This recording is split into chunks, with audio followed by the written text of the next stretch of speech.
మర్చిపోయేలాగా ఆయన చేస్తారు. ఇప్పటికే సూపర్ 6 అని ఇంకా ఎన్నో ఎన్నో ఎన్నో స్కీములు ఇప్పుడు వాళ్ళు మాట్లాడతారు. ఇవన్నీ మీకు ఎలా సాధ్యం అని. అరే పిచ్చోడా, అభివృద్ధి ఉంటే ఎంత సంక్షేమమైనా చేయొచ్చు. అది ప్రూవ్ చేసే మొనగాడు చంద్రబాబు నాయుడు గారు. ఆయనకి చేదోడు వాదోడుగా మీ పవన్ కళ్యాణ్ గారు ఉన్నారు. అద్వితీయమైన విజయం సాధిద్దాం. జగన్మోహన్ రెడ్డిని పారద్రోలదాం. ఇది కూటమి అభ్యర్థుల్ని గెలిపించాలి అని ప్రతిజ్ఞ చేద్దాం. రేపో మాపో ఎక్కడో దగ్గర నుంచి నేను కూడా వస్తా. ఏమీ ఆధారపడవలసిన అవసరం లేదు. జై చంద్రబాబు నాయుడు గారు, జై పవన్ కళ్యాణ్.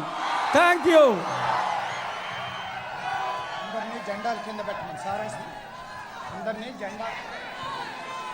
బాబు, మన కార్యకర్తలందరూ కూడా జెండాలు కిందకి పెట్టినట్టయితే మనకు వెనకాల ఉన్న వాళ్ళకి అందరికీ కనిపిస్తారు. కొంచెం జెండాలు కిందకి దించండి. మన ఉత్సాహం రేపు ఎన్నికల్లో చూపించి, మన సత్తా చూపించి, మన తెలుగుదేశాన్ని, మన జనసేన శాసనసభ్యులందరినీ కూడా అత్యధిక మెజార్టీలతో మనం గెలిపించుకుందాం. అందుచేత కొంచెం జెండాలు కింద పెట్టినట్లయితే మాట్లాడే వాళ్ళ విషయాలు వాళ్ళకి వినిపిస్తాయి, కనిపిస్తారు. కాబట్టి కొంచెం కిందకి పెట్టవలసిందిగా కోరుకుంటున్నాను. మరి వలవల బాబ్జీ గారు, తెలుగుదేశం పార్టీ తాడేపల్లి నియోజకవర్గ ఇన్ఛార్జ్, వారిని మాట్లాడవలసిందిగా కోరుచున్నాను.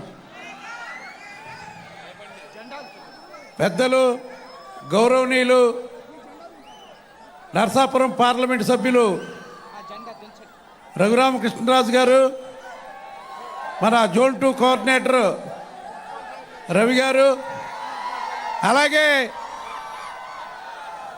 ఇక్కడికి విచ్చేసిన మన జాతీయ అధ్యక్షులు, మాజీ ముఖ్యమంత్రి చంద్రబాబు నాయుడు గారి అభిమానులు, కాబోయే ముఖ్యమంత్రి చంద్రబాబు నాయుడు గారి అభిమానులు, అలాగే పవర్ స్టార్ పవన్ కళ్యాణ్ అభిమానులు